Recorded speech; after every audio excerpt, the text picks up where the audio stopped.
राजस्थान के मुख्यमंत्री अशोक गहलोत ने कहा कि राहुल गांधी जी चाहते हैं कि देश एक रहे, अखंड रहे, आपस में भाईचारा बना रहे। इसीलिए बहुत बड़ा संदेश लेकर भारत जोड़ो यात्रा शुरू हुई है।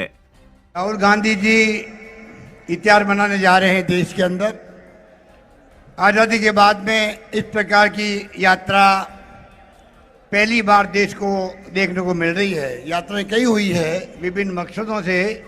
ये यात्रा एक चुनौतियों का सामना करने के लिए है। चुनौतियां हैं फासिस्टी ताकतों की, सांप्रदायिक ताकतों की, जिन्होंने देश को बर्बाद करने के लिए जो कदम उठाए हुए हैं उनकी हम निंदा करते हैं। संविधान की धज्जियां उड़ रही है, लोकतंत्र खतरे के अंदर है, महंगाई बेरोजगारी की मार आम आदमी पे पड़ी हुई है। इस माहौल के अंदर राहुल गांधी जी का जो संदेश है वो देश के कोने कोने में पहुंच रहा है। ये भावना राहुल गांधी जी जो प्रकट कर रहे हैं रास्ते के अंदर, उसका चिंतन हो रहा, मनन हो रहा कि वास्तव में देश किस दिशा में जा रहा है किसी को नहीं मालूम। किस दिशा में जाएगा वो बहुत बड़ी चुनौती हमारे सामने है। और लोग समझ गए हैं इन चालों को, जिन चालों के माध्यम से यूपीए गवर्नमेंट को बदनाम करके इन्होंने सत्ता हासिल करी है। ना लोकपाल आ पाया, ना काला धन आ पाया। जिस रूप में यूपीए गवर्नमेंट बनी थी पहली बार आज़ादी के बाद में, अधिकार आधारित युग की शुरुआत हुई। पार्लियामेंट में कानून बनाए गए। डॉक्टर मनमोहन सिंह जी ने, सोनिया गांधी जी ने, चाहे वो राइट टू इंफॉर्मेशन हो, महात्मा गांधी नरेगा हो, राइट टू एजुकेशन हो, फूड सिक्योरिटी एक्ट हो, तमाम कानून बनाए गए हैं। कानून बना के अधिकार पब्लिक को देने का काम शुरू किया। अर्थव्यवस्था को मजबूत किया, चौमुखी विकास किया, लोक कल्याणकारी योजना लेके आए, सोशल सिक्योरिटी का ताना बाना बुना। पर जिस प्रकार बदनाम करके ये लोग सत्ता में आए हैं, ध्रुवीकरण करके, धर्म के नाम पर, जाति के नाम पर राजनीति करना बहुत आसान होता है। पर देश का नवनिर्माण करने के लिए पंडित जवाहरलाल नेहरू जैसी सोच चाहिए। जो आज़ादी मिलते ही किस प्रकार से उन्होंने आधारभूत ढांचा तैयार किया देश के अंदर, बड़े बड़े बांध बनाए किसानों के लिए, बिजली उत्पादन करी, कारखाने लगाए, संस्थाएं बनाई, IIT, IIM, IIIT अब बनी है जाकर के। पर जिस प्रकार उन्होंने शुरुआत करी थी संस्थाओं की, आज उस पर देश खड़ा है, आत्मनिर्भर बना है। जिस प्रकार से ये लोग जो ताना बाना बुन रहे हैं, आज पूरे मुल्क में माहौल बना है तनाव का, हिंसा का, सांप्रदायिकता का, वो देश बर्दाश्त नहीं कर पाएगा, एफोर्ड नहीं कर पाएगा।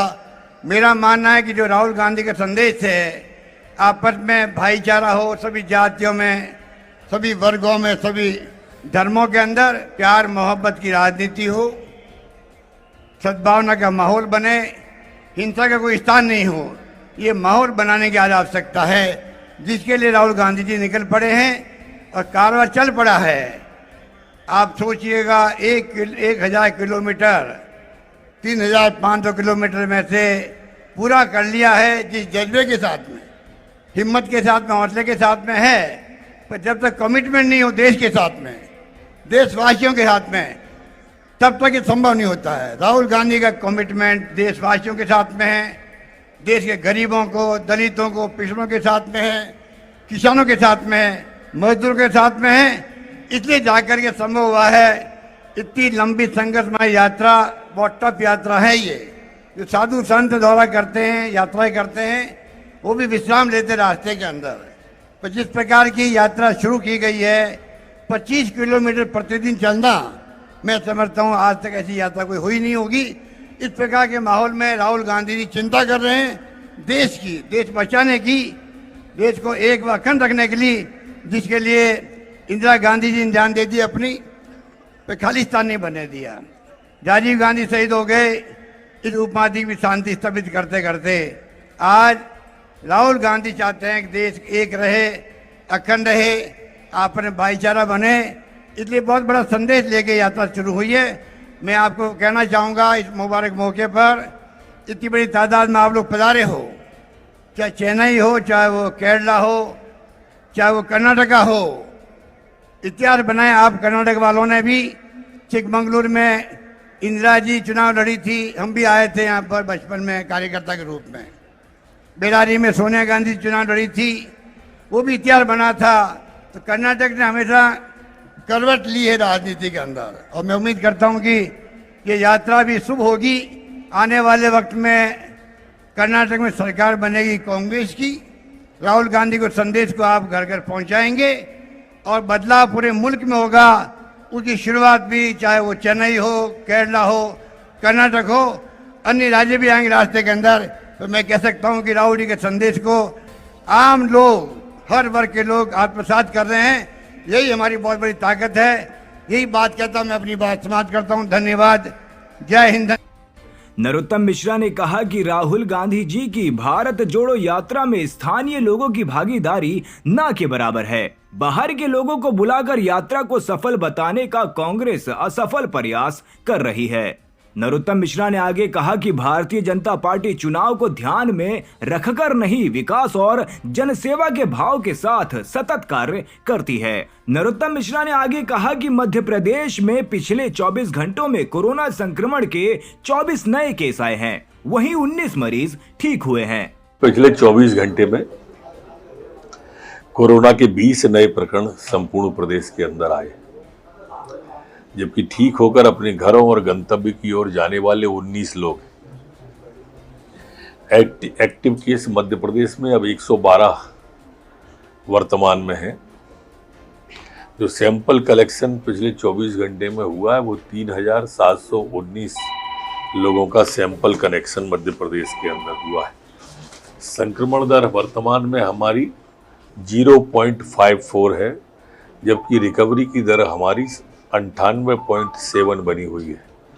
पिछले 24 घंटे में कोई भी पुलिसकर्मी संक्रमित नहीं हुआ है, न ही वर्तमान में कोई पुलिसकर्मी संक्रमित है। वैक्सीनेशन जो पिछले 24 घंटे में हुआ है वो 5481 लोगों का वैक्सीनेशन हुआ है। आज तक जो कुल वैक्सीनेशन हुआ है वो 13,32,45,158 लोगों का वैक्सीनेशन हुआ है। हम कितना आभार व्यक्त करें अपने केंद्रीय नेतृत्व का, माननीय प्रधानमंत्री जी का, माननीय अमित शाह जी का, जो लगातार मध्य प्रदेश में सौगातों की झड़ी लगाए हुए। अभी प्रधानमंत्री जी इसी महीने में आए और महाकाल लोक का लोकार्पण यहां पर किया। उसके पहले आपको मालूम होगा कि मध्य प्रदेश में चीतों की एंट्री करने के लिए प्रधानमंत्री जी खुद आए थे और चीते मध्य प्रदेश को मिले थे। उसके पहले रानी कमलापति रेलवे स्टेशन जो हिंदुस्तान में पहला स्टेशन था। तो जितना आभार व्यक्त किया जाए प्रधानमंत्री जी का, मोदी जी का, आज की इन सौगातों के साथ साथ उतना कम है। वैश्विक नेता हैं मोदी जी और इसलिए उनके नेतृत्व में देश नई ऊंचाइयों को और नए सोपानों को तय कर रहा है और हमारा मध्य प्रदेश में उसमें अग्रणी भूमिका निभा रहा है। भारतीय जनता पार्टी कभी भी चुनाव को ध्यान में रख करके काम नहीं करती। भारतीय जनता पार्टी जनहित को ध्यान में रख करके, विकास को ध्यान में रख करके काम करती है। जब 370 हटी तब कौन सा चुनाव था? राम जन्मभूमि का शिलान्यास हुआ तब कौन सा चुनाव था? अभी मैंने आपको पिछले यही अमित शाह जी 1.5 साल पहले जबलपुर में आए थे। ऐसे अगर आगे आने वाले जोड़ोगे तो 3.25 साल पहले जबलपुर में आके जनजाति के हितों की घोषणा जब की गई थी तब कौन सा चुनाव था? प्रधानमंत्री जी आए थे 6 महीने पहले, तब कौन सा चुनाव था? ये आलोचना करने की आदत है इनकी और इसलिए ही तो मध्य प्रदेश छोड़ के पद यात्रा में जा रहे हैं। ये आपने ठीक बता दिया। बाहर के प्रदेशों से ही लाला के अपनी यात्रा को बड़ी कर रहे हैं वो। स्थानीय लोगों की भागीदारी ना के बराबर हो रही है पूरे देश के अंदर। पूरे देश से इकट्ठे करते हैं और बुला बुला के अपनी यात्रा को सफल बना के दूसरों को संदेश देना चाहते हैं। ये अब फेसबुक का जमाना है, ट्विटर का जमाना है, व्हाट्सएप का जमाना है, सब देख रहे हैं कौन से चेहरे कहां के। अमित शाह ने कहा कि किसी भी व्यक्ति की सोचने, अनुसंधान करने, तर्क व निर्णय करने की प्रक्रिया मातृभाषा में ही होती है। हमारे विद्यार्थी भी पढ़ाई लिखाई व अनुसंधान अपनी अपनी मातृभाषा में करें तो भारत अनुसंधान के क्षेत्र में सबसे आगे होगा। जो विद्यार्थी मेरे सामने हैं उनको मैं कहना चाहता हूं कि सोचने की प्रक्रिया, किसी भी इंसान की सोचने की प्रक्रिया अपने मां की भाषा में ही होती है, अपनी मातृभाषा में ही होती है। इसलिए अफ्रीका के महान नेता नेल्सन मंडेला ने कहा था, यदि आप किसी व्यक्ति से उस भाषा में बात करते हो जिसको वो समझता है तो वो उसके दिमाग में जाती है। मतलब अंग्रेजी आती है, कोई हमें अंग्रेजी में बात करेगा तो हमारे दिमाग में जाएगी। अगर आप उसकी भाषा में, मातृभाषा में बात करते हो तो वो बात उसके दिल के अंदर पहुंच जाती है। इसीलिए दुनिया भर ने, शिक्षाविदों ने मातृभाषा में शिक्षा पर बड़ा महत्व दिया था, क्योंकि सोचने की प्रक्रिया, संशोधन की प्रक्रिया, अनुसंधान की प्रक्रिया, तर्क की प्रक्रिया, विश्लेषण की प्रक्रिया और निर्णय पर पहुंचने की प्रक्रिया हमारा मन हमारी मातृभाषा में ही करता है।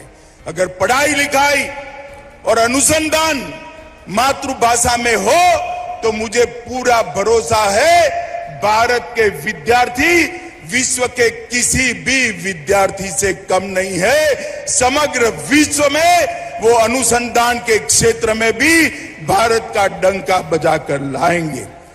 मध्य प्रदेश के सीएम शिवराज सिंह चौहान ने कहा कि मध्य प्रदेश के लाखों लाख वह बच्चे जो प्राथमिक में अंग्रेजी माध्यम से नहीं पढ़े, उनकी जिंदगी में एक नया सवेरा हो रहा है। जो मध्य प्रदेश के लाखों लाख वो बच्चे जो अंग्रेजी माध्यम से नहीं पढ़े प्राथमिक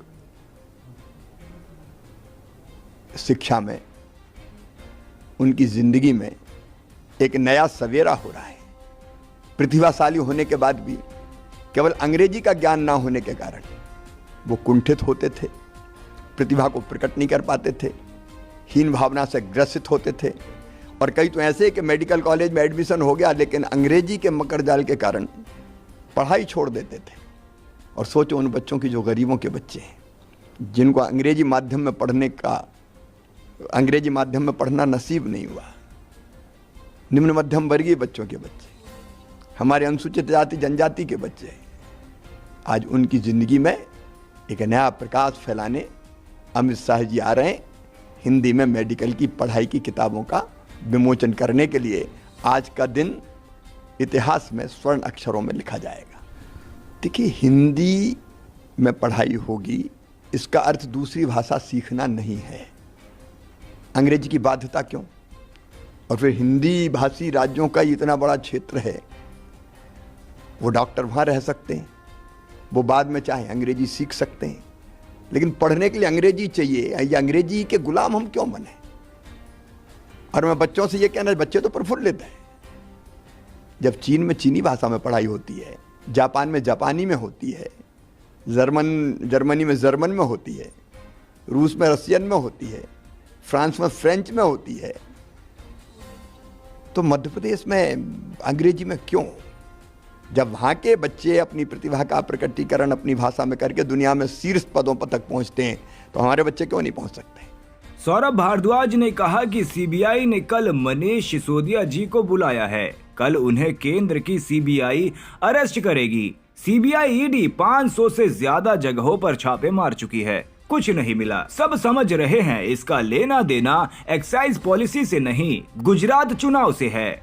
मनीष सिसोदिया जी को कल सीबीआई ने बुलाया है और कल उप मुख्यमंत्री मनीष सिसोदिया जी को केंद्र सरकार की सीबीआई गिरफ्तार करेगी। ये कहा जा रहा था कि दिल्ली के अंदर एक्साइज का 10,000 करोड़ का घोटाला हुआ। मनीष सिसोदिया जी ने 10,000 करोड़ रुपया इस तथाकथित घोटाले के अंदर कमा लिए। अब तक सीबीआई ईडी कम से कम 500 अलग अलग जगहों पे छापे मार चुकी है, कम से कम 500 अलग अलग जगहों पे। अब तो बताते भी नहीं है, पहले ब्रेकिंग चलती थी कि छापा मारा, यहां मारा, वहां मारा, यहां मारा। अब तो चुपचाप छापा मार के चुपचाप घर चले जाते हैं, खबर भी नहीं देते। 500 जगह छापे मारे गए। मनीष जी के घर पे छापा मारा। मनीष जी के यहां 14 घंटे सीबीआई रही। सुबह से शाम तक मनीष सिसोदिया जी की पूछताछ की गई। 10,000 करोड़ रुपए में से क्या मिला अभी तक? कोई पैसा मिला मनीष जी के यहां? नहीं मिला। कोई संपत्ति के कागजात मिले? नहीं मिले। कोई बेनामी संपत्ति के कागज मिल गए? यहां नहीं, 500 जगह छापा मारा, कहीं तो मिले हो मनीष जी के लिए कुछ? नहीं मिला। मनीष जी का बैंक लॉकर छापा मारा, वहां कुछ नहीं मिला। मनीष जी के गांव में, उत्तर प्रदेश में उनके पैतृक गांव तक में छानबीन की गई, वहां कुछ नहीं मिला। तो अब हम सब लोग समझ रहे हैं कि कल जो मनीष जी को गिरफ्तार किया जा रहा है उसका लेना देना एक्साइज से नहीं है, उसका मामला गुजरात चुनाव का है।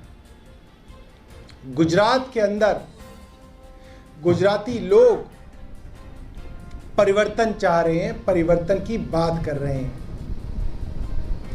भारतीय जनता पार्टी और आम आदमी पार्टी की सीधी टक्कर है गुजरात के अंदर।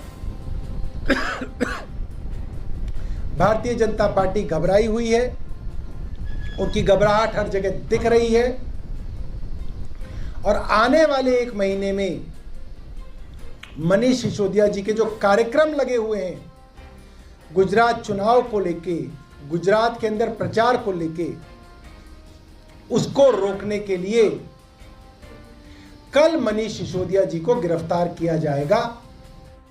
संजय सिंह ने कहा कि बीजेपी सोचती है कि वो आम आदमी पार्टी के नेताओं को जेल में डालकर गुजरात में हार से बच जाएगी, तो बीजेपी हार से बचने वाली नहीं है। मनीष सिसोदिया ऐसे शिक्षा मंत्री हैं जिनके काम की चर्चा दुनिया भर में है। ऐसे शिक्षा मंत्री को बीजेपी जेल में डालने की तैयारी कर रही है। अच्छा, तो सीबीआई इंडिपेंडेंट है तो व्यापम में क्या किया, वाटर घोटाले में क्या किया हेमंत शर्मा के खिलाफ, क्या किया मुकुल राय के खिलाफ, क्या किया शुभेंदु अधिकारी के खिलाफ, क्या किया रेड्डी ब्रदर्स के खिलाफ, क्या किया अगर निष्पक्ष है तो नारायण राणे के खिलाफ, क्या किया येदुरप्पा के खिलाफ, क्या किया? सीबीआई निष्पक्ष है तो क्या किया बताइए ना आप। 42,000 करोड़ का घोटाला डीएचएफएल ने किया और 29 करोड़ रुपए बीजेपी को चंदा दिया, क्या किया बताइए आप, क्या कार्रवाई की? और जिस मामले में कोई एक सबूत नहीं मिल रहा है सीबीआई को, उसमें आप मनीष सिसोदिया से लेकर आम आदमी पार्टी के तमाम नेताओं को आपने जेल में डाल रखा है। आपने कभी सुना है, कभी आपने सुना है जब कोई तर्क नहीं बचा, कोई साक्ष्य नहीं बचा ईडी के पास, तो सत्येंद्र जैन के मामले में बेशर्मी की पराकाष्ठा पे पहुंच के बीजेपी कहती है हमें जज बदलना है, जज बदल दिया। कभी आपने नहीं सुना होगा इतनी बेशर्मी। सत्येंद्र जैन को 4 महीने से आप जेल में सड़ा रहे हैं, कोई सबूत नहीं है उनके खिलाफ। जब जज ने पूछा क्या सबूत है, क्या सबूत है, बार बार पूछा, कोई सबूत नहीं। जब इनको मिला तो कहने लगे हमें जज बदलना है, जज बदल दिया। इससे ज्यादा बेशर्मी क्या हो सकती है? यह निष्पक्ष संस्था है जिसने 3,000 छापेमारी 8 साल में की और 0.5% कन्विक्शन रेट है ईडी का। तो सीबीआई और ईडी कम से कम भारतीय जनता पार्टी के राज में किस तरीके से काम कर रही है, ये तो पूरा देश देख रहा है। अब भाजपाई उसका दुरुपयोग कर रहे हैं तो वो कैसे मानेंगे इस बात को? गुजरात में हार का डर इतना सता रहा है, रातों की नींद हराम हो गई है भाजपाइयों की। उनके पास एक काम है सिर्फ, कैसे आम आदमी पार्टी के नेताओं का उत्पीड़न करना है, जेल में डालना है।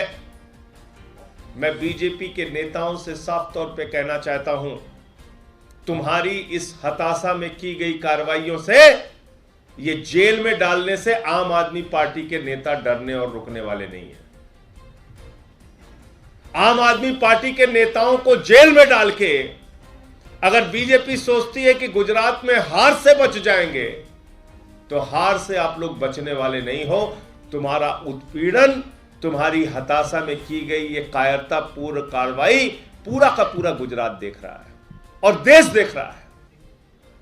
एक ऐसे शिक्षा मंत्री जिनकी लोकप्रियता पूरे दुनिया में है, एक ऐसे शिक्षा मंत्री जो दिल्ली के लाखों बच्चों की अच्छी पढ़ाई के लिए दिन रात काम कर रहे हैं, एक ऐसे शिक्षा मंत्री जिन्होंने शिक्षा के क्षेत्र में ऐसा अनुकरणीय उदाहरण प्रस्तुत किया कि आज अमेरिका के न्यूयॉर्क टाइम्स में फ्रंट पेज पे उनकी फोटो छप रही है।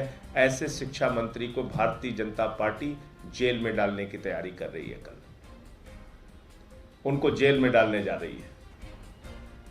इसलिए मैं फिर से दोहरा रहा हूं, इस प्रकार के उत्पीड़न की कार्रवाई से, इस प्रकार जेल में डालने से, आम आदमी पार्टी के नेताओं को गिरफ्तार करने से हार से बीजेपी नहीं बचेगी।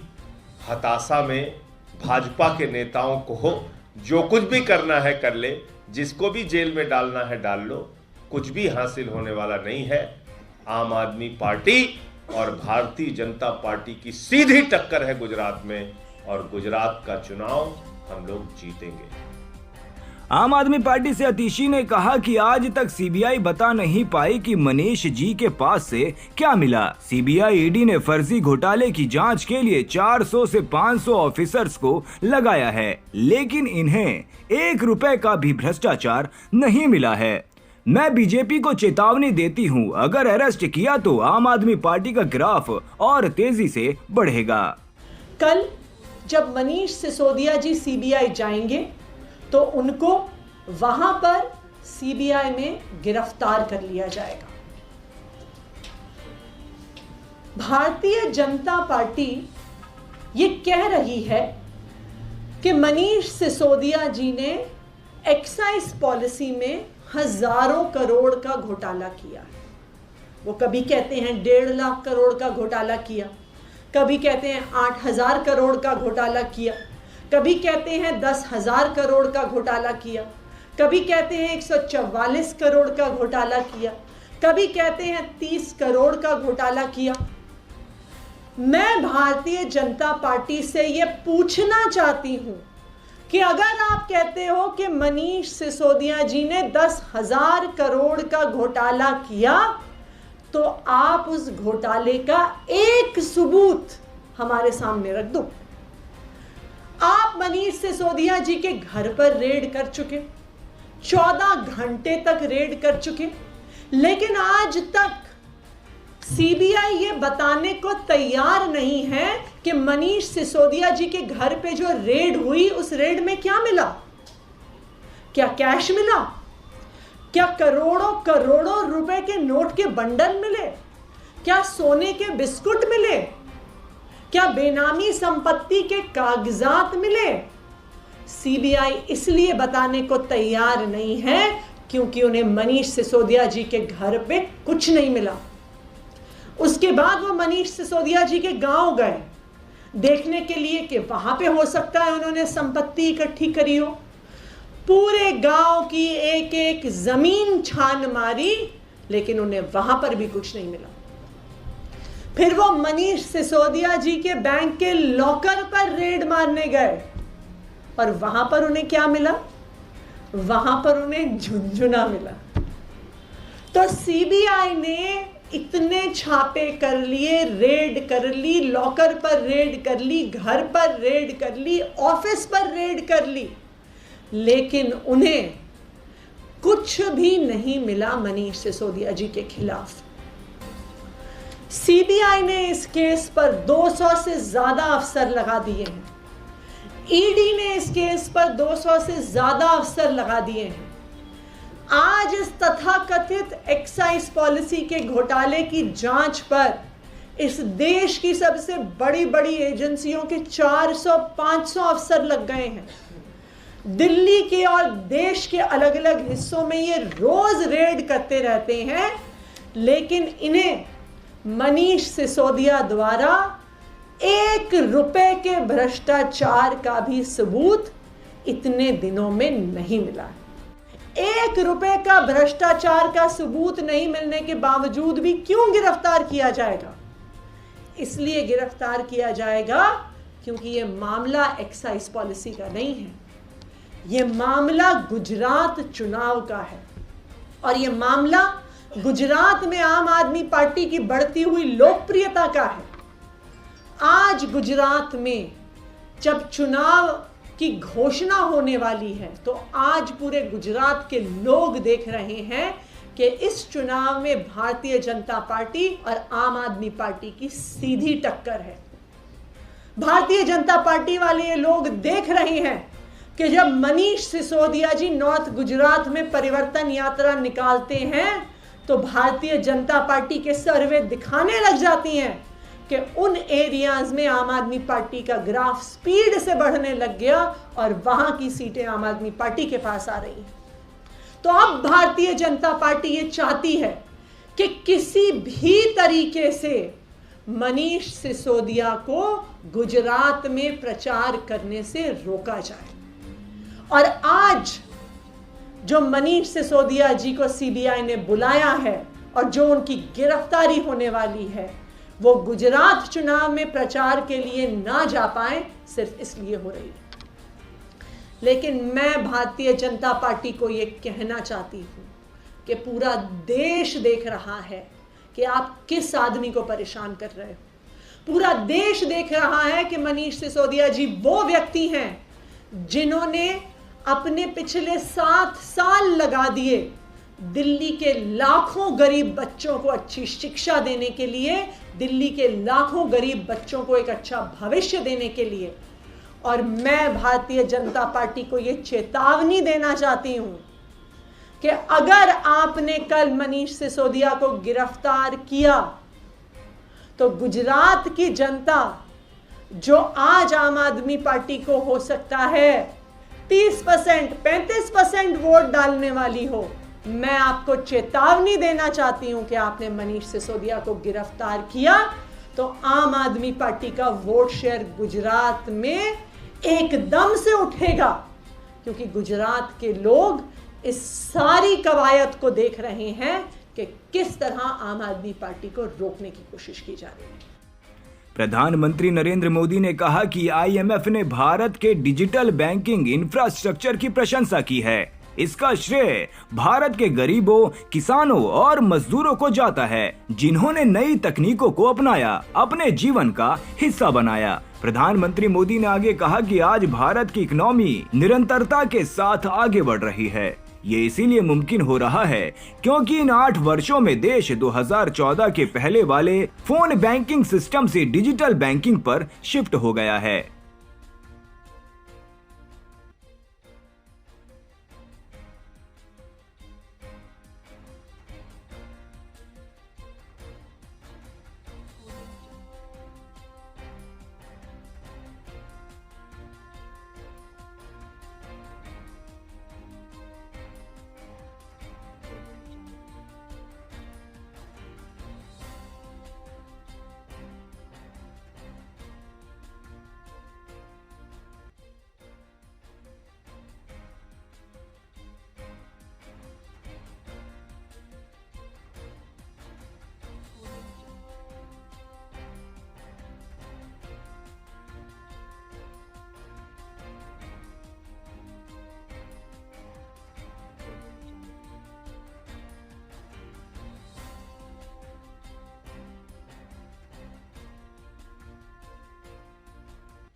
साथियों, किसी भी देश की अर्थव्यवस्था उतनी ही प्रगतिशील होती है जितना वहां का बैंकिंग सिस्टम मजबूत होता है।